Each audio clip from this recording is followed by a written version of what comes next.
الارتداد ولا السلاح ولا المسلمين باختيار الحل. مرتزقة الإرهاب الدولي الذين استخدمهم الأسد وعلى رأسهم إرهابيو حزب الله.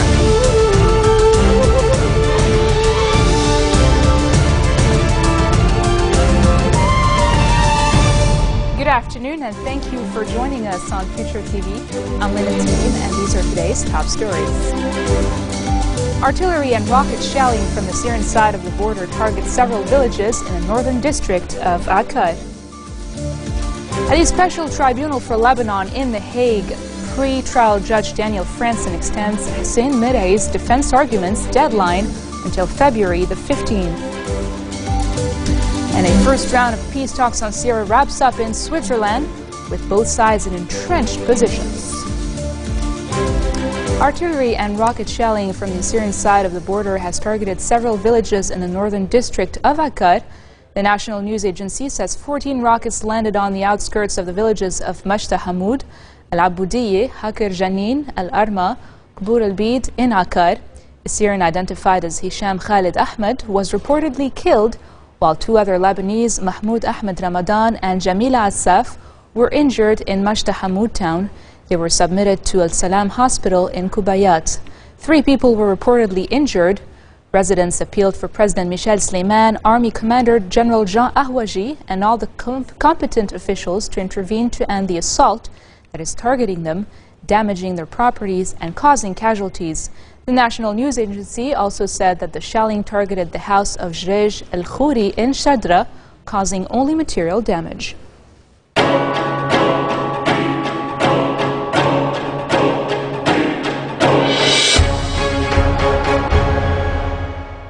The Special Tribunal for Lebanon has resumed its trial session in The Hague today. Although today's session has been suspended until next Monday, the session was dedicated to discuss the annexation of the case of Hussein Miray to the basic dossier. Miray is charged with a number of crimes, including the crime of conspiracy aimed at committing a terrorist act. He is alleged to have acted in a conspiracy with Hezbollah members Mustafa Amin Badruddin, Salim Jamil Ayash, Hussein Hassan Unaisi, and Assad Hassan Sabra in relation to the attack on February 14th of 2005, all of whom have already been indicted. Pre-trial judge Daniel Franzen, who chaired today's session along with the prosecution team, announced that all the files and evidence related to the case of Salim Ayash were detected.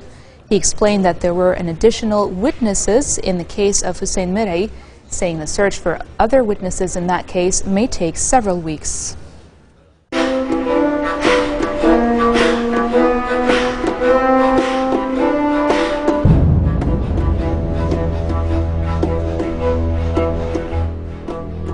A first round of peace talks on Syria wraps up in Switzerland, with both sides in entrenched positions.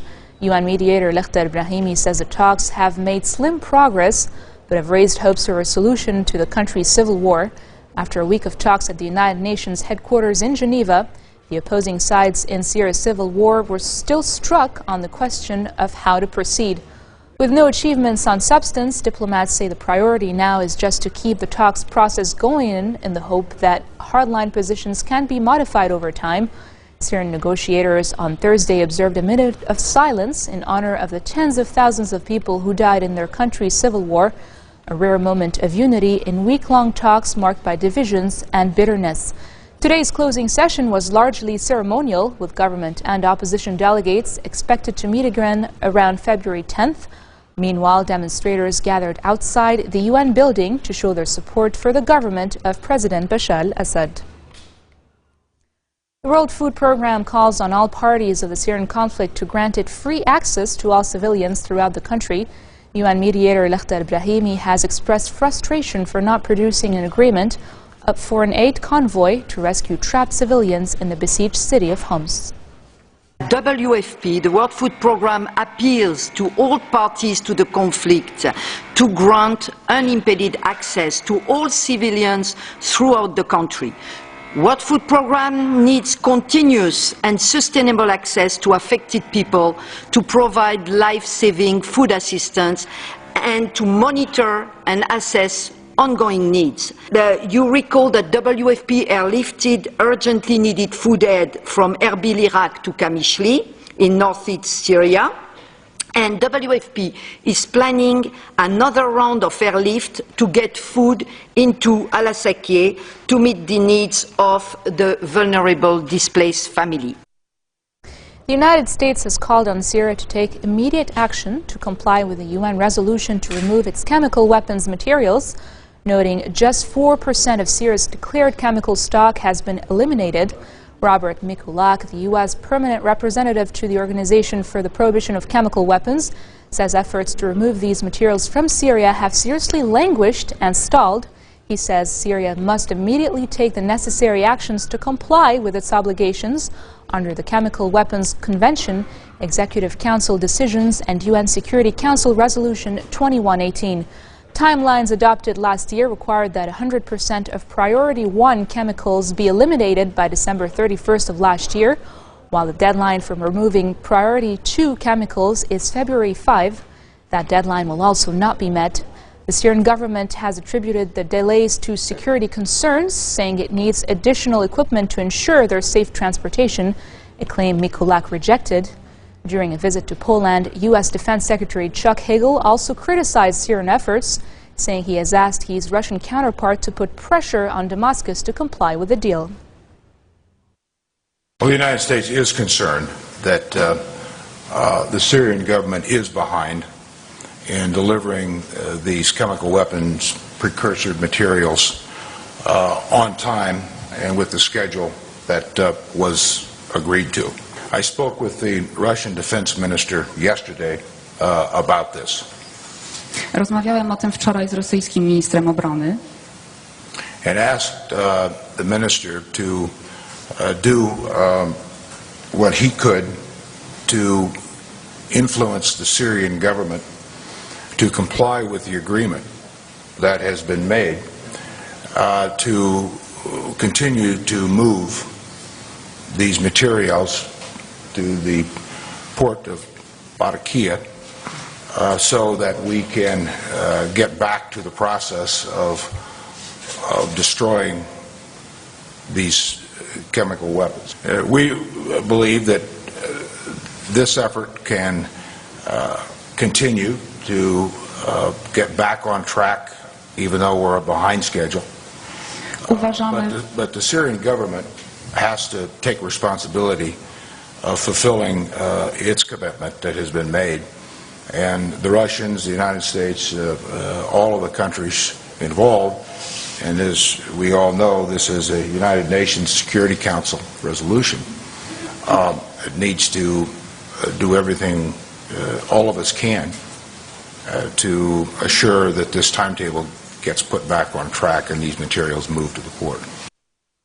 Activists say the latest Syrian government shelling has killed at least 16 people in a rebel-held area of the northern city of Aleppo. The Syrian Observatory for Human Rights says the shells struck at the city's Qadiaskat area. Syrian forces have been shelling rebel-held parts of Aleppo for weeks now, on many occasions unleashing barrels packed with explosives from military helicopters. The shelling has taken place as Syrian ground forces inch closer to eastern parts of Aleppo, which rebels seized in July of 2012. Coming up next, a Ukrainian anti-government activist who had been abducted talks about his crucifixion. That and more after the break.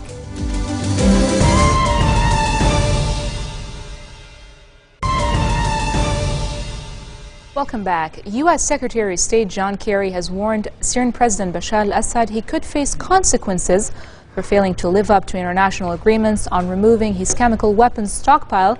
Kerry told reporters ahead of talks in Berlin with Chancellor Angela Merkel that Damascus was not complying with the U.S.-Russian agreed timetable for shipping out the arsenal.